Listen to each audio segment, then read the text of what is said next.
तो राजधानी भोपाल से बड़ी खबर, सौरभ शर्मा केस से जुड़ी हुई इस वक्त की बड़ी खबर आपको बता दें।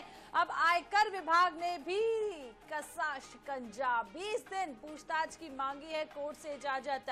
52 किलो सोना, 11 करोड़ रुपए को लेकर पूछताछ की गई है और आपको बता दें इसकी इजाजत अब मांग रहे हैं आईटी वाले। और सौरभ के वकील ने पूछताछ करने को लेकर विरोध हालांकि कर दिया है।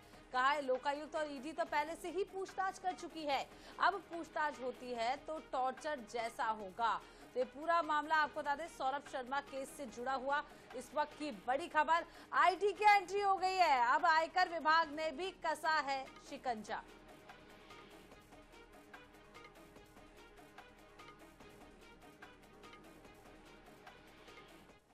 तो प्रदीप तलरेजा ज्यादा जानकारी के लिए हमारे साथ भोपाल संवाददाता सीधे जुड़ गए हैं।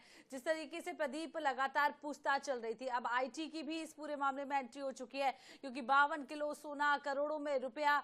आईटी अब किस तरीके से मांग कर रही है, क्या कुछ आईटी चाहती है पूछताछ के लिए? देखिए नहीं, बिल्कुल अगर पूरा मामले की अगर बात कीजिए तो देखिए सौरभ शर्मा वो व्यक्ति था जो आरटीओ के पूर्व आरक्षक के पद पे देखिए आसीन था। और एक छोटे से आरक्षक पद पे रहने वाले व्यक्ति के पास इतनी अगर अटूट धनराशि मिलती है तो कहीं ना कहीं तमाम एजेंसियों के लिए बड़ा सवाल था कि आखिर इतना पैसा इसने अगर अर्जित किया है तो इससे पूछताछ की जाए कि आखिर इतना पैसा कैसे इसने अर्जित किया। देखिए जब हमने देखा कि जब इस मामले की शुरुआत को अगर देखे तो लोकायुक्त ने इस मामले की शुरुआत की थी। आय से अधिक ये माना जा रहा था कि एक छोटे पद पे एक सीमित समय तक पद पे रहने वाला व्यक्ति करोड़ों का आसामी कैसे बन सकता है। तो देखिए लोकायुक्त ने इस पूरे मामले में जांच की थी और इसके बाद माना जा रहा था कि कई बड़े राज खुलेंगे। और देखिए एक के बाद एक जब परतें खुलती गई, अगर हमने देखा जिस प्रकार से लगातार जांच के दायरे बढ़े, पहले लोकायुक्त ने पूछताछ की, अब ईडी ने पूछताछ की है। अब दोनों के बाद अब दो एजेंसियां जैसी बसती थी, एक डीआरआई और दूसरी थी इनकम टैक्स। अगर इतना बड़ा अटूट पैसा मिलता है तो पैसा कहाँ से आएगा, इसका अर्निंग ऑफ द सोर्स क्या था, उसने कहाँ से इस पैसे को बचत किया था, किस प्रकार से इसने पैसे का जो कमाई है वो की थी, इन सभी तमाम बातों को लेकर देखिए नया लगातार जांच के दायरे जो है वो बढ़ रहे हैं। और इसी को लेकर देखिए अब कोर्ट के अंदर अब इनकम टैक्स विभाग की एंट्री हो गई। अब इनकम टैक्स इस मामले में देखिए कहीं ना कहीं शिकंजा कसना चाहता है, वो जानना चाहता है कि अगर ये पैसा इसने अर्जित किया तो कैसे किया। लेकिन सबसे बड़ी मिस्ट्री जो अब तक बनी हुई है, चाहे वो लोकायुक्त की टीम की बात करें या ईडी की टीम की बात करें, वो अब तक नहीं खंगाल पाई। वो तो मिस्ट्री लगभग लगातार बनी हुई है और अब इसमें आईटी की भी एंट्री हो चुकी है। प्रदीप, सौरभ शर्मा से जुड़ी हुई एक और बड़ी खबर हम दर्शकों को बता दें और आपके पास वापस लौटेंगे, कहीं नहीं जाइएगा। जहां पूर्व आरटीओ कांस्टेबल और धन कुबेर सौरभ शर्मा की जमानत याचिका ईडी कोर्ट से खारिज हो गई है। जी हां, गुरुवार को कोर्ट ने फैसला सुनाते हुए जमानत को निरस्त कर दिया है। बता दें कि सौरभ के वकील ने जमानत देने कोर्ट में तर्क रखा था कि उनके वकील की कोई आपराधिक पृष्ठभूमि नहीं है, जांच एजेंसियों का वह पूरा सहयोग करेंगे।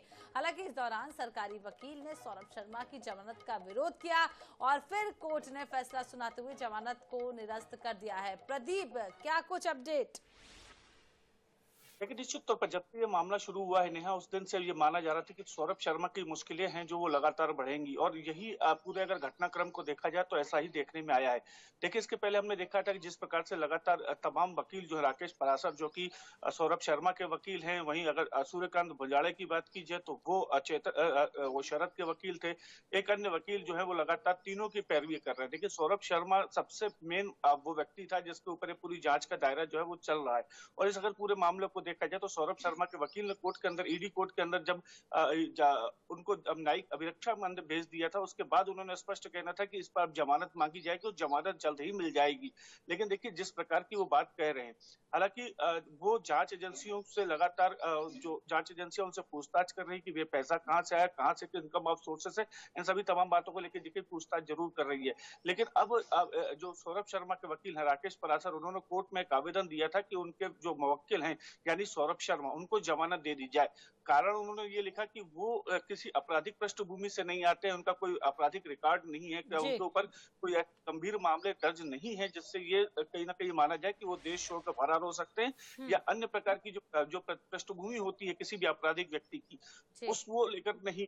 तो ये कहीं ना कहीं तर्क जो था वो सौरभ शर्मा के वकील राकेश परासर ने ईडी कोर्ट में रखा था कि उन्हें अब जो है जमानत दे दी जाए। वो जांच तो हालांकि जमानत अब नहीं दी गई है, जमानत खारिज कर दी गई है। बहुत बहुत शुक्रिया प्रदीप तमाम जानकारी देने के लिए।